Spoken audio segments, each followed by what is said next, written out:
When you look at the United States today, you look at its debt, its global networks, its internal divisions, which historical empire does it remind you of the most?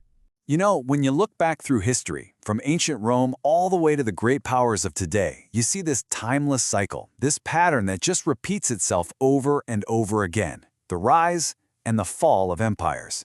But here's the fascinating part. History shows us that when these giants collapse, wealth doesn't just disappear, it moves. So we're going to uncover that pattern and figure out what it means for all of us today.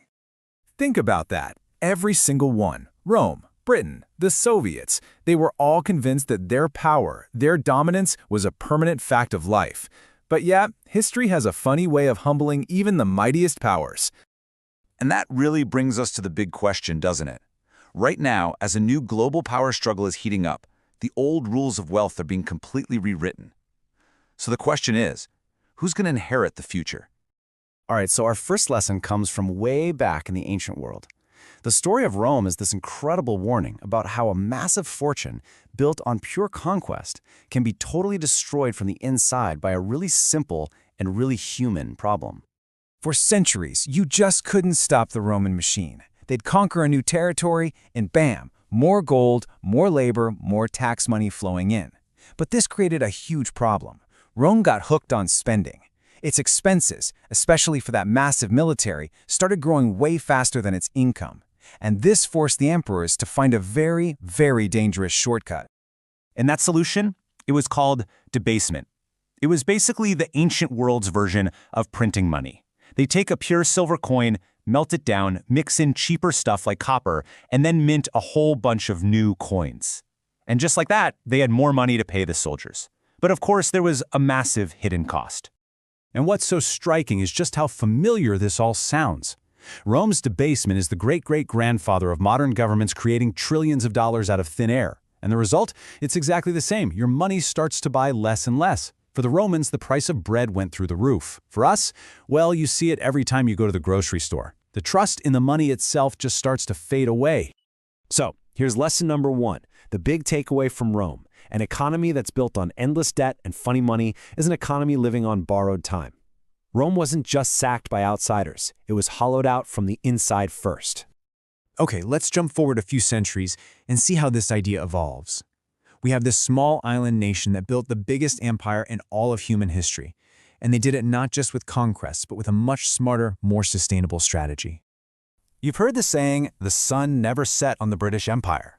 Well, that's because its power came from controlling the networks that moved everything around the world. They didn't just sell tea from India, they owned the ships, they owned the ports, they owned the insurance, the whole financial system that made it all possible. London became the world's banker, and for 200 years, an unbelievable amount of wealth just flowed straight into Britain.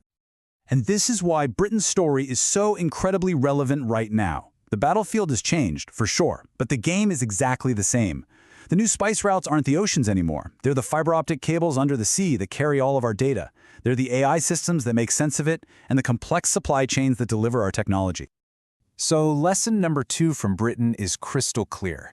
Real, lasting wealth comes from owning the infrastructure, the networks, the platforms, the systems. It's about being the toll booth on the global highway, not just another car stuck in traffic. Now, for every success story, history also gives us a huge warning of what not to do. So let's look at the great 20th century rival to the West, the Soviet Union, and see what its collapse can teach us about creating wealth. I mean, on the surface, the Soviet Union was an absolute superpower, right? It put the first man in space, built a nuclear arsenal that could rival America's, it promised this workers' paradise. But underneath it all, the whole system was rotting from the inside out. By closing itself off from the world, from competition, it just became incredibly inefficient. Farms couldn't feed their own people, factories made stuff nobody wanted, and eventually innovation just completely stalled. And that brings us to lesson 3. And it's a stark one. Walls don't protect you, they suffocate you. Real growth, real innovation, it needs the free exchange of ideas and goods and talent. Any system, whether it's a huge country or just one person, that cuts itself off from the rest of the world is just destined to stagnate and fall behind. Okay, so we've got Rome's debt, Britain's networks, the Soviet Union's isolation. How does all this ancient history connect to what's happening right now? The defining geopolitical struggle of our time, the new Cold War between the United States and China. Look, this isn't a fight for land in the old-fashioned sense. This is a struggle for who controls the systems of the 21st century. The U.S. still dominates in things like high-tech innovation and global finance. China, though, is playing the long game. It's using its Belt and Road Initiative to build the physical infrastructure, the ports, the railways, the pipelines, that looks a lot like Britain's control of the seas. And the central battleground, the absolute heart of this conflict, it all boils down to one critical component: semiconductors. These little chips, because controlling how they're designed and made is the modern equivalent of controlling all the world's oil. It's the ultimate choke point for all technological and military power. Wow. Okay, so we've just zipped through thousands of years of history, from Roman coins to modern microchips. So what does this all actually mean for you? Let's boil everything we've learned down into 4 clear rules for navigating the world we live in today. Here they are, 4 timeless rules. From Rome, we learned to avoid the debt trap of constantly living beyond our means. From Britain, we learned it's about controlling the systems and the flows, not just hoarding assets. The Soviet collapse teaches us we have to stay open to new ideas and competition. And finally, today's rivalry shows us that the future belongs to whoever masters technology.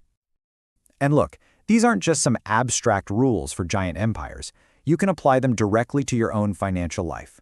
Rome's lesson is simple: don't drown in personal debt. Britain's lesson is about building systems for yourself, streams of income, not just having a static pile of cash. The Soviet lesson is a reminder to never, ever stop learning and adapting. And the US-China conflict is a giant billboard showing us exactly where the future is headed. Ultimately, when you boil it all down, history shows us that while the empires and the players might change, the rules of the game stay remarkably the same. Power shifts, currencies fail, borders get redrawn, but wealth always finds its way to the people who understand these patterns and know how to adapt. So I'm going to leave you with one last question to chew on. When you look at the United States today, you look at its debt, its global networks, its internal divisions, which historical empire does it remind you of the most? Is it late-stage Rome, overstretched and devaluing its currency? Is it Britain, struggling to manage a global system in decline? Or is it facing the dangers of isolation, like the Soviet Union? Let me know what you think.